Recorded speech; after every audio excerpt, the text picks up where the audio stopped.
Hey guys, and welcome back to Banjo-Kazooie for the first world of the game, Mumbo's Man. Get ready for a load of words coming out of my mouth in a short span of time, because they just start throwing collectibles at you like left, right and centre now. First and foremost, we've got the Gingos, 5 of which you can find in every level. Collect all 5, you'll get 1 of the 10 available Jiggies in the world. You've also got Mumbo tokens. You give these to Mumbo Jumbo, the shaman, who can be found in certain levels, and he will grant you a new transformation. For Mumbo's Man, he wants 5 to be able to turn you into a termite who can scale walls that a certain new move of ours that we'll be getting in this world cannot do. And notes, they open note doors, and I'm struggling to actually find a comparison for them in like Super Mario 64. I guess the closest thing would be the keys that you get from like the Bowser boss fights, but they're more similar to coins than anything else really. Well, I mean, I'd say the closest comparison to the doors would be the literal star doors that prevent you from getting any further until you have a certain number of stars. But they aren't quite like that because they are easier to collect and there's more of them. Stars are a sort of amalgamation of the Jiggies and the musical notes in a way. What Mumbo's Man is, it's kind of like Spyro Man, but it takes the training wheels off. Yeah, there were like monsters and such, literally like sentient vegetables in Spyro Mountain that could hurt you, but for the most part it was just like really safe and peaceful. Here you got like gorillas throwing oranges at you. I mean, oranges are nice, but not when they're going at 60 miles an hour into your cranium. You've got angry bulls, which are called Big Butts, by the way. There's one here, one in the final level of the game. But it's taking everything you know from Spyro Mountain and like throwing you into the danger zone.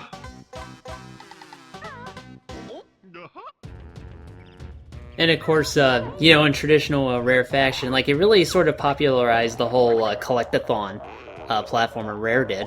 And I remember this really became a major point when they made Donkey Kong 64, and apparently that game was like way too many fucking collectibles, I heard. Oh my god, I mean, Tooie was already getting there, which is ironic because I think like Tooie came out after Donkey Kong 64.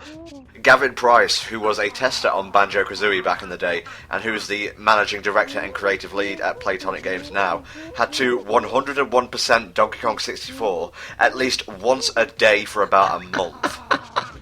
I can't even imagine doing that once a year. Not once a fucking day.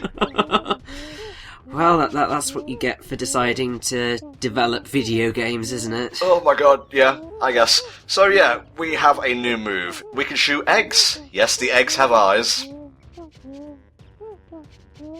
It's so exciting, as Bottle says. All right, let's all get these egg jokes out of the way. Tom, you got any egg jokes you want to make? You got any yolks you want to make? Yuck, yuck, let's do it, come on. Any yolks? No. Come on, Tom, just crack a joke. Honestly, I feel like I'm always walking on eggshells, trying to get around making these puns.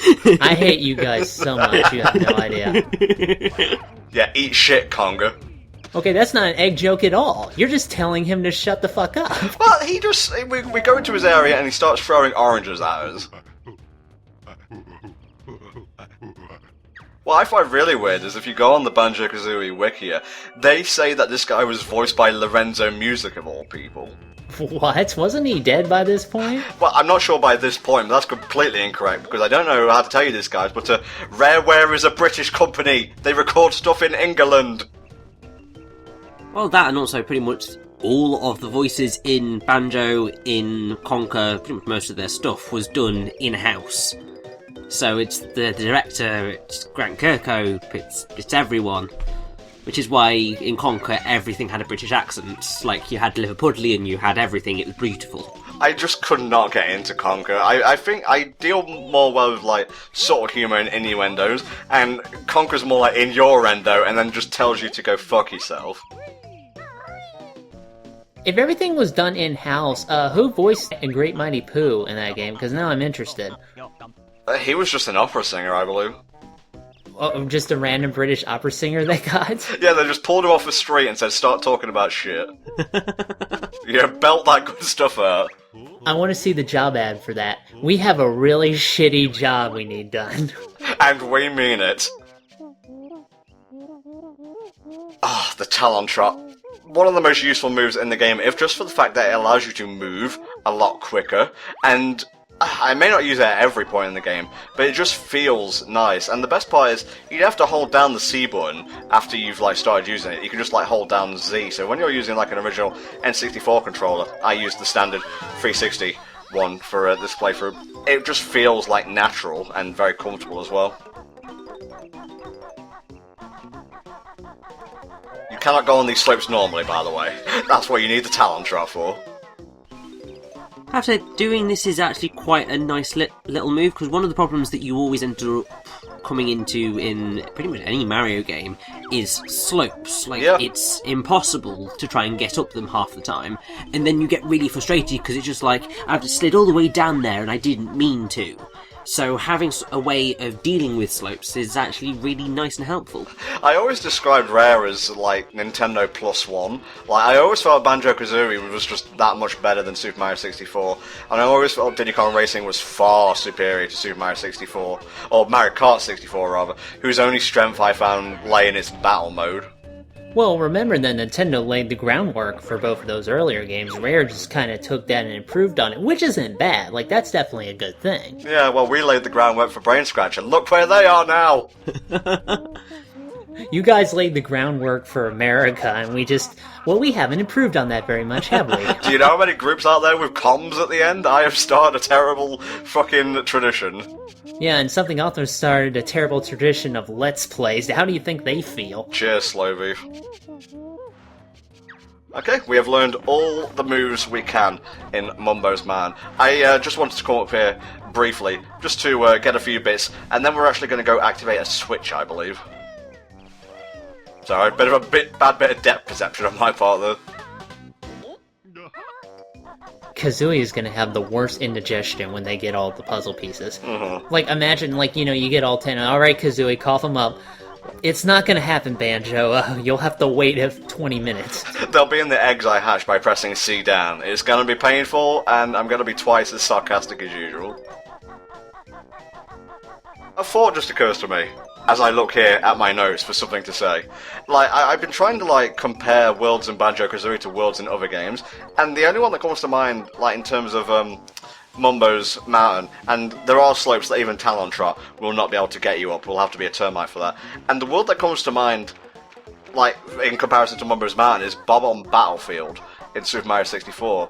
Not maybe in terms of, like, colours and, like, terrain and such, but it's like a mountain that, scales upwards as mountains are oft to do, and the best treasure can be found at the top.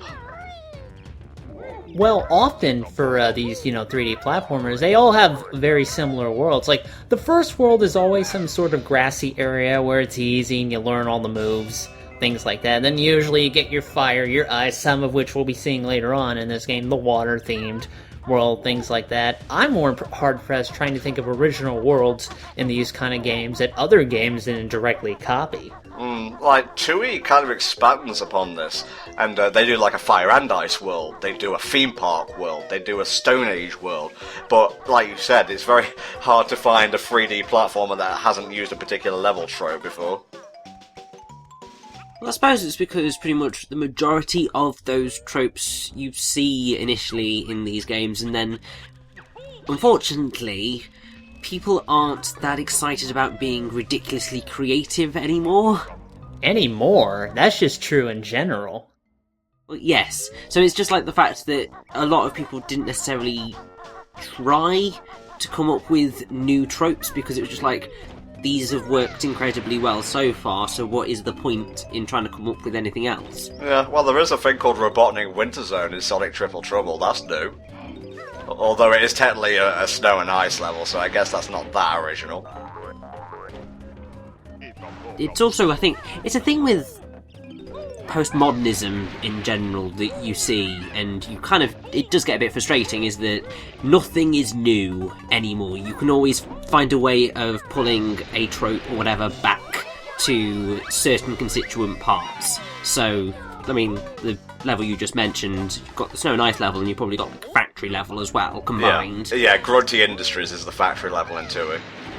Yeah, so it's just, it all ends up, once you've split it up, it's just like, well, it's this trope just mixed with this trope, and I'd probably have to say my favorite kind of world in the 2D, 3D platformer department in terms of mascots is probably Planet Sonata from Rystar, because it was a more original, music theme world. It had a very cool look, things like that, and that kind of shit is personally like I want to see in terms of world. So I'm hoping that Yooka-Laylee, I'm gonna expect like the grass world. We've already seen that, but just do something a little bit more creative is all I'm asking. I don't know if you can actually get locked out of getting this particular empty honeycomb segment if you take away that final piece of the totem, but just try and take a little bit to just like press C up, have a look around, see what you can see. I got a very apt anecdote for you here. I remember reading an issue of official Nintendo magazine, or Nintendo official magazine, that said that Jiggy right there was one of the last ones you could get in the game. Really? But obviously you could just flip-flap, jump up to it, and boom, you're good. Wait, how did they think that was one of the last ones you could get? Oh, it's in a skull. I guess they thought it was dangerous. The 90s were a much simpler time. Anyway, this is Mumbo Jumbo, the shaman, as I mentioned earlier. If we get him Mumbo Jumbo tokens, he will transform us into various different animals, I guess. And this first one requires 5. Every time he appears, it goes up in like increments of 5. So this one is 5. The next world will be 10, 15, and the last one is 25. Shaman that needs tokens. That's the last thing we needed. Coin-operated magic. Thanks a lot. Now, weirdly, it's never said like what animal he used to be, because he doesn't have like a natural skull head like that. So he was either a Jinjo, and I think that's been disproven, or B, a Grublin, which are those purple things that bop around the level. And I think in the beta version of Banjo, there was like a more mumbo-jumbo looking Grublin, so make of that what you will. By the way, the termite Banjo makes the cutest sound when it jumps. Wee! Wee! This music, I think, was the original theme for Mumbo's Mountain. They do a lot of like mixing and matching, switching stuff around, do rare. I guess they're just trying to make the games as best as possible, and if something doesn't work, fuck it, no reason to toss it in the trash, just reuse it in a different part of the level. Well, yeah, I mean, I think that's the thing with quite a lot of composers, actually. I mean, this is probably not a comparison that you guys would appreciate a whole lot, but Bobby Lopez and Kristen Anderson Lopez, who did Frozen, they're of a very similar mind when it comes to their compositions. If they've written a song that hasn't quite worked, and there is space to use it elsewhere, they most definitely will, and that's how certain songs in Frozen kind of took their shape. Oh, wait for it, it's coming. Well, I have no reason to go on. that sound cue is just the top, really. Nothing like getting all the jiggies in the world. I'm pretty sure insects can't swim, or whatever. It's a magical termite, mate. Now, there's one more jiggy related to Mumbo's Mountain to get. By activating a Gruntilda switch in every world, you can pop out a new one in Gruntilda's lair itself, so make sure you're still the termite when you decide to leave the world. They just chase you for some reason. I don't know why. I never did anything to them. Well, I'd be mad if I was purple and I had a big nose. Just look at me, I look ridiculous. I'm gonna kill you now. Oh god, I actually forgot to bring up. This is fixed in the Xbox version of the game, but in the original N64 one, notes, unlike coins, I honestly forget how it worked in 64, but say you wanted to go for 100 the very first time, but you got 95 and then died, you would have to get 95 again and then get 5 more, or at least 1 more, to beat your high score. Fuck that noise. And they fixed that, you said? Yeah, when they're collected in the Xbox version, they're collected forever. Okay, that's good. Yeah, I would assume that's also how it is in the Rare Replay version as well, since I think that is part... I don't know whether that is based off the Xbox Live version, but I'm pretty sure that fix is still there. Mm-hmm. I would have hoped so anyway. Richard, do you recognise the music that's playing now? Yes, it is at the Teddy Bear's Picnic. Mm-hmm. Yeah, Grant is a jammy lad, and he just takes public domain music and remixes the fuck out of it. But there's plenty of like original compositions and the like in Kazooie, Tooie. I'm not sure if he did Donkey Kong 64. That may have been... David Wise? Yes, although Grant Kirkhope did Donkey Kong 64. Ah, okay. And also, he apparently was assigned to convert the music of Donkey Kong Country 2 Diddy Kong's Quest for Donkey Kong Land 2. Ooh. Do you think Kazooie has a sister called Kablooie? Nice. Nice, Hell Dragon. I was waiting so long to pop that, I feel very good about myself. I feel good when I get all the jiggies in the level. I feel good when I open a note door. That's what I mean about high scores, by the way. Since you can't take them off a world, it just acts like a high score. So if you get like 50 and then leave Mumbo's Mountain, you're good to open the first note door.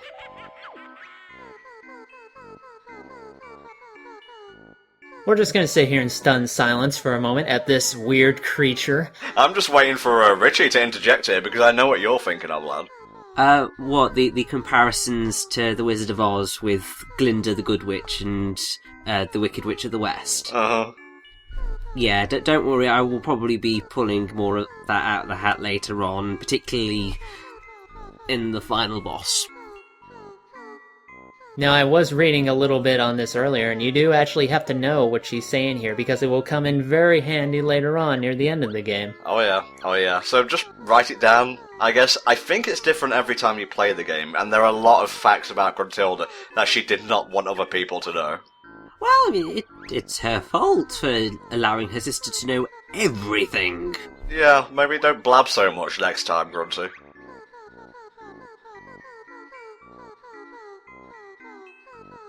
Oh my god. How dare she save money? What an asshole. Seriously, the most evil thing, Tootie being kidnapped, don't even come close.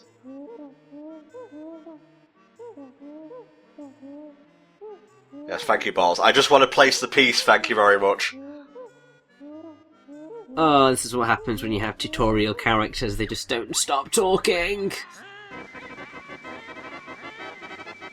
Hey, Grunty, I know you want to be nice and slim. Have you considered counting your calories? I'm just going to throw that out there. I know we'll have to use math, and that is terrifying, but I'm just going to give you that option. I guess one of the other Gruntilda things is Grunty just stuffs food down the mouth. Oh, shock, the horror. This is kind of like a twisted version of Peach's Castle, like the main area with the shaft of light beaming down on the sun symbol. Yeah, that is a pretty accurate analogy. I only just now noticed that. Oh, they really did take a lot of cues from Super Mario 64. Yep, there are Mumbo tokens even here in the lair. And what's cool about Gruntilda's lair is as you go through it, you'll notice the music subtly changing. Like, it's context sensitive and the like. It's weak to context. I have to say, I really love dynamic music wherever it's used, and I do really love the fact that it is used here, considering this is a very early game to be trying to do context-sensitive music in, and I think they did have a bit of hassle doing it, but it certainly works. There will be a little bit of faffing about in between levels, opening up new stuff, getting stuff done, but we're going to head on to the second world of the game now, which is Treasure Trove Cove. I'm getting my fur all wet over here. This looks safe. Well, you know what they say, when in Rome, jump into the giant treasure chest and segue into the next part. We'll see you next time for another part of Banjo-Kazooie.